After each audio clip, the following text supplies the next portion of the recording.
she is. I'm not a player, I just crush a lot. Still got what you're looking for. From a thug. I'm not a player, I just crush a lot.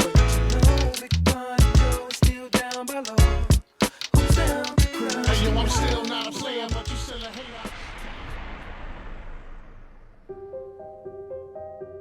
On the night of February 5th, 2000, Christopher Lee Rios, the rap star known to the world as Big Pun, was preparing in a Crowne Plaza hotel room in White Plains, New York, for what should have been a career milestone. Rios had scored a planned guest spot on Saturday Night Live alongside fellow Puerto Rican pop star Jennifer Lopez, introducing the former underground rapper to an enormous new audience and cementing his place as a true crossover star in the music world.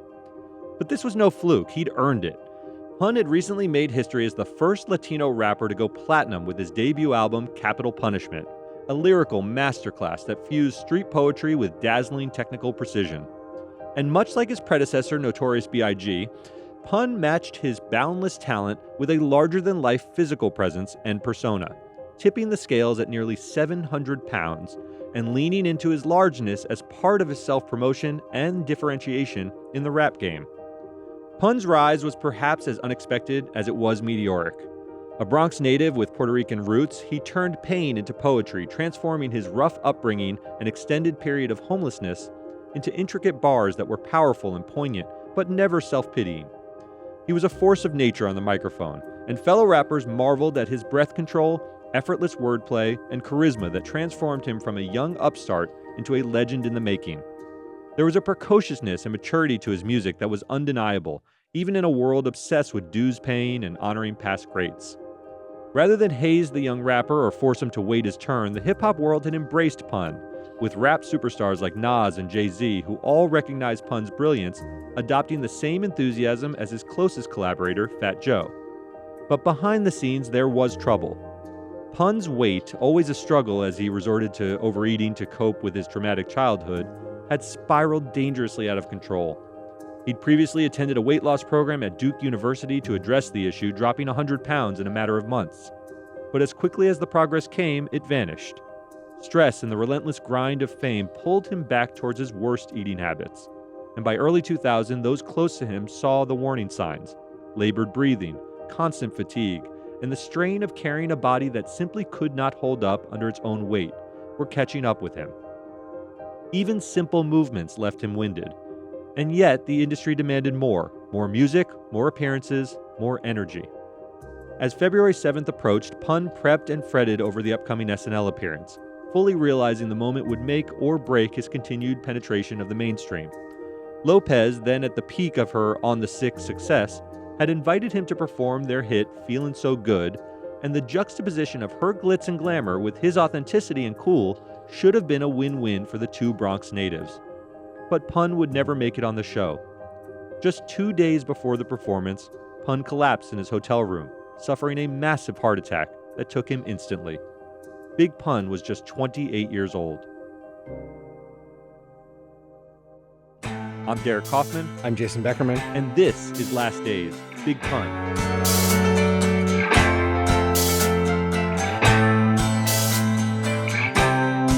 News of Big Pun's death sent shockwaves through the hip-hop community and beyond. Fans gathered in the Bronx to mourn their hometown hero, blasting tracks from his album, Capital Punishment, from their cars and paying tribute with murals and makeshift memorials. Radio stations dedicated hours of airtime to his music, and callers flooded in with stories of how his lyrics had inspired them. For many, Pun wasn't just a rapper. He was a symbol of pride for the Latino community and hip-hop, proof that they had a rightful place in the genre that had long been dominated by black artists.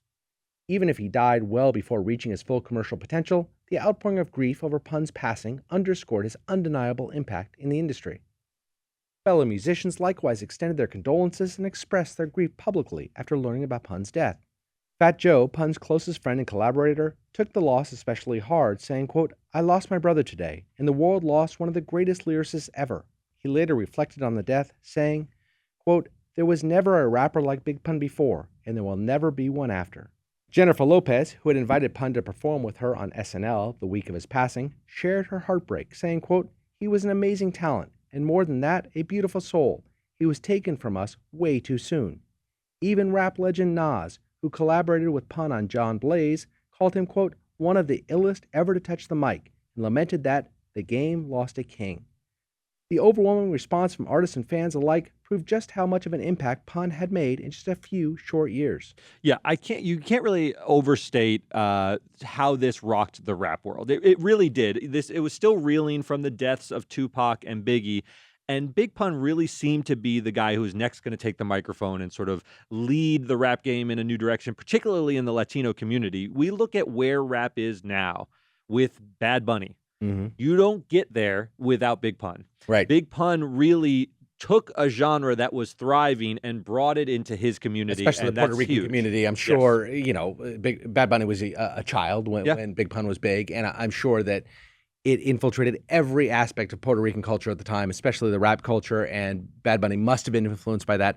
I have to say, you're a bigger rap fan than I am. I was unfamiliar with him leading up to this podcast and looking into him. It's amazing how big he was. Yeah. Like, it's amazing. I don't mean that physically. He was obviously an enormous man, but it's amazing how much he really had influenced the rap game at such a young age, and with so little time, honestly, at sort of on the big stage. Yeah, absolutely. And an eerie parallel to the death of Biggie Smalls and the posthumous release of his second album, Life After Death, Big Pun's second album, Yeah Baby, was completed and released after his death in April 2000. The album peaked at number 3 on the Billboard 200 and earned gold record status within just 3 months of its release.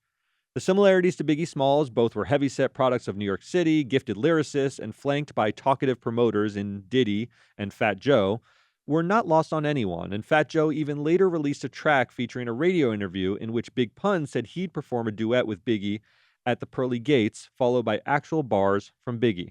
A Big Pun and B.I.G. collabo, that shit would have been incredible. Man, you know what I'm saying? It was destined to happen. Oh. But we'll have our day, I see him at the Pearly Gates, you know what I mean? And we'll keep it going from there. Oh. I dream filthy. My moms and pops mix me with Jamaican rum and whiskey. Want to set off. Shouldn't have pushed them dead off. Wipe the sweat off. Cause in this world I'm dead off. Squeeze lead off. The track, called Get Your Grind On, is one of those legendary hip-hop tracks, not because it's a great song, but because it has two of the most iconic voices in 90s rap history. Many fans see it as a cool what-if moment that never actually materialized because of their untimely deaths. Pun's legacy also continued through his family, particularly his wife, Liza Rios, and their 3 children, Star, Vanessa, and Christopher Jr. Liza has been vocal about her struggles she faced after his passing, both financially and emotionally, as she fought to ensure that Pun's contributions to hip-hop were not forgotten. Their son, who raps under the name Chris Rivers, has followed in his father's footsteps, carving out his own lane in rap while carrying on Pun's legacy of lyrical excellence. Yeah. It's Chris Rivers, Hunter Drake, yeah, push, hey, prodigal son, product of Bronx projects, I'm properly done. Want the best possible option, not the probable ones. Had bigger dreams than my papa since I was making popsicle runs. Since Goku was fighting Frieza. Over the years, tributes to Pun have remained strong, with anniversary celebrations, documentaries, and murals throughout New York, keeping his memory alive. In 2021, the intersection of East Fordham Road and Grand Concourse in the Bronx was named Big Pun Plaza in his honor, complete with ceremony featuring friends, family, and local politicians. And Fat Joe has continued to celebrate his late pal, saying, quote, Pun lives forever through his music, through his words, and through all of us who loved him. Despite his death 2 years shy of his 30th birthday, Big Pun was able to etch a legacy in hip-hop as one of the greatest lyricists to ever emerge from the birthplace of the genre, New York City. In a city that gave rise to rap icons like Notorious B.I.G., Nas, Jay-Z, Rakim, Pun carved out his own lane as a top-flight wordsmith who pushed the limits of rhyme schemes and breath control en route to becoming the first Latino rapper to achieve mainstream platinum-selling success, opening doors for future generations of Latin artists in hip-hop. His ability to blend street storytelling with complex, multisyllabic rhyme patterns set him apart, making him a favorite among both casual rap fans and purists who admired technical skill. To this day, his name is often mentioned alongside the greatest rappers of all time, and his impact continues to reverberate in the culture through those he inspired. Pun's rise was nothing short of remarkable, given where he started. Born Christopher Rios in the Bronx, he moved out of his mother's home at 15 and was homeless for a period of time before receiving a sizable settlement from the city after breaking his leg in the park in 1976. He used the settlement money to marry his high school sweetheart, Liza, and move into their home together. But the depression from his childhood led to overeating as a coping mechanism. Pun's weight ballooned from around 180 pounds when he was 18 to more than 300 pounds by the age of 21, eventually leading to the massive rapper being unable to tie his own shoes. Despite the poor health habits, Pun threw himself into developing as a rapper. He came up during the golden era of hip-hop, absorbing the lyricism of artists like Cool G Rap and Big Daddy Kane, MCs known for their intricate wordplay and breathless flows. His early days in rap were spent honing his craft under the moniker Big Moon Dog, before linking up with Fat Joe, who recognized his immense talent and brought him into his Terror Squad crew. I wanted to pause on his background a bit, because remember, rap is a genre that is obsessed with authenticity. It's obsessed with it. If you are rapping about the streets, you better have lived in the streets. That's what made Biggie so successful. And it's a big issue with me, is whether an artist can actually walk the walk of having grown up in tough circumstances, if that's what they're singing Well, you about. don't just want them to grow up in tough circumstances. You want them to stay in tough circumstances that they're going to continue to rap about what came before, right? You don't want to authentically. You want experience Jay-Z to talk about wine, women, and song. You don't want him talking about what it was like in the streets, right? Well, now that he's evolved to drinking Merlot from a mansion, I expect his raps to be about Merlot from a mansion. Right. But, Big Pun had that in spades. He was homeless. You read these stories about his upbringing. It was heartbreaking. I mean, the eating issues were largely a product of the trauma of his childhood, and they spiraled out of control. And that's why he got to be so large, and how that took his life. He was the butt of so many jokes. And if you go back and you look at the circumstances in which he was raised, the fact that he survived it all. The idea that trauma is not going to play out in some way is just, it doesn't understand humanity in any way. That's right. He was destined to have horrible problems throughout his life just because he had been raised in such a toxic environment and suffered so much as a young man. And you saw the product of that with him ballooning up to the way that he did. Yeah, it's just a really sad story in a lot of ways.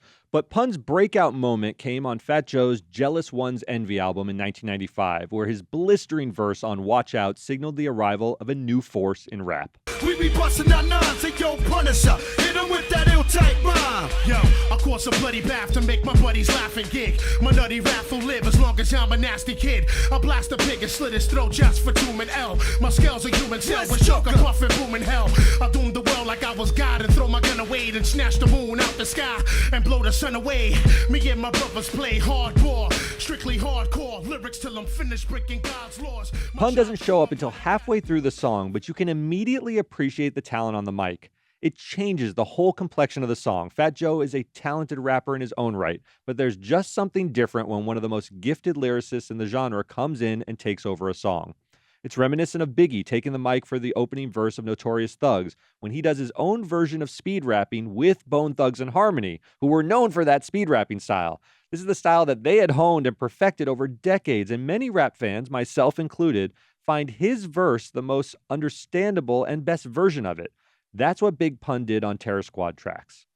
That momentum carried into his 1998 debut album, Capital Punishment, a record that not only showcased his lyrical prowess, but also proved that a Latino rapper could dominate the mainstream without compromising that authenticity. It's not so much that it could prove that it could be done, it could prove that the audience would accept it. Would accept it, right? Here's somebody from that it would be accepted. New York, fully authentic, but let's face it, you have Black musicians were creating rap, and white audiences loved Black musicians creating rap. And here's a new cultural force that's coming in, and he proved that was totally acceptable, and people just wanted great music regardless of who it came from. That's exactly right. It was remarkable. And a brief digression is necessary here. Prior to Big Pun, Latino rap stars in the mainstream hip-hop world were hard to come by in the late 80s and early 90s. You had sort of novelty acts like Gerardo singing songs like Rico Suave, which did well on the radio but were never really taken seriously.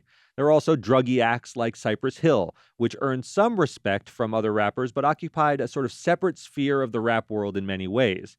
Big Pun showed it was possible to compete with the top MCs in New York on its own terms, rapping in the style and about the same lifestyle as Nas, Biggie, and Jay-Z. It truly was revolutionary at the time to hear it and can be said to have paved the way for what is now happening now in pop music with the emergence of Puerto Rican superstar Bad Bunny. And because there was such a hole in the market for what was a massive segment of the population, Big Pun became unstoppable for a period of time.